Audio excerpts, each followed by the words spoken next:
La première fois que tu entendais des cris de singe à Saragosse, tu l'avais déjà entendu, mais pourquoi cette fois-ci tu voulais quitter le terrain? Ce n'était pas peut-être la première fois, mais c'était la fois de trop.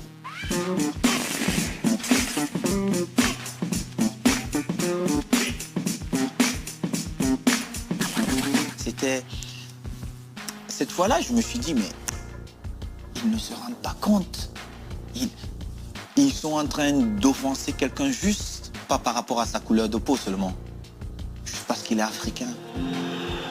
Et regardez, ça c'est le geste d'épaule qui désigne la couleur de peau d'Alvaro et qui dit aux supporters de Saragosse, regardez messieurs, il a la même couleur de peau que moi et vous venez m'insulter. Comment une équipe qui a quand même des Noirs, même si c'était des Brésiliens, ils avaient la peau noire. Les supporters font des cris de singe à un autre qui a la même peau que leur joueur. Mais c'est parce que je suis africain. Et à ce moment-là, vu que des questions se bousculaient dans ma tête, j'ai pris la décision de quitter le stade.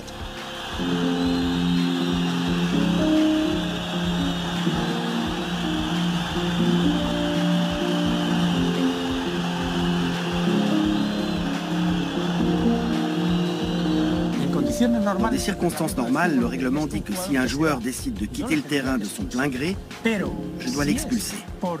Mais si c'est parce qu'il se sent mal face à un acte raciste, je me dois de le protéger.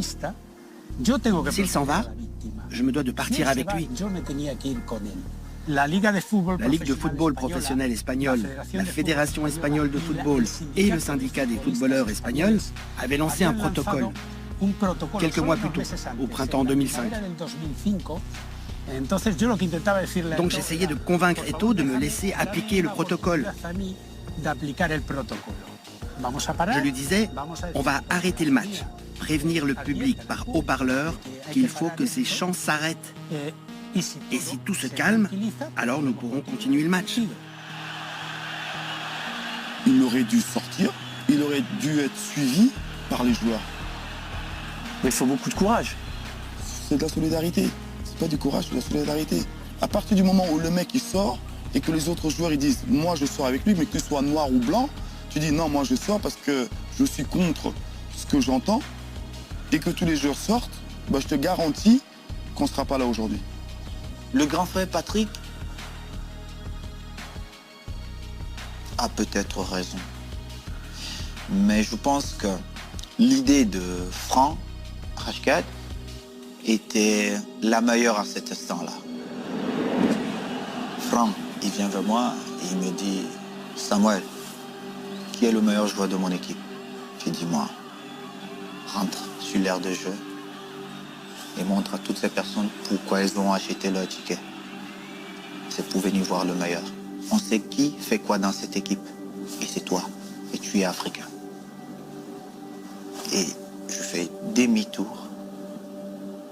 Mais Olivier, j'étais devenu quelqu'un d'autre. Et attention parce que là il va avoir envie Eto'o du coup, il va avoir envie de venir marquer.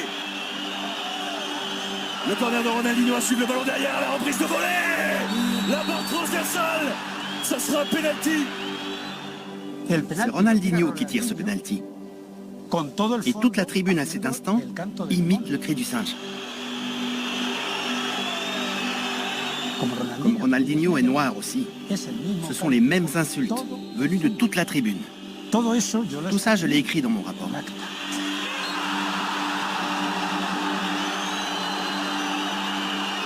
Quand tu vois que les cris de singe, tout ce qui se passe dans les stades, il n'y a aucune sanction.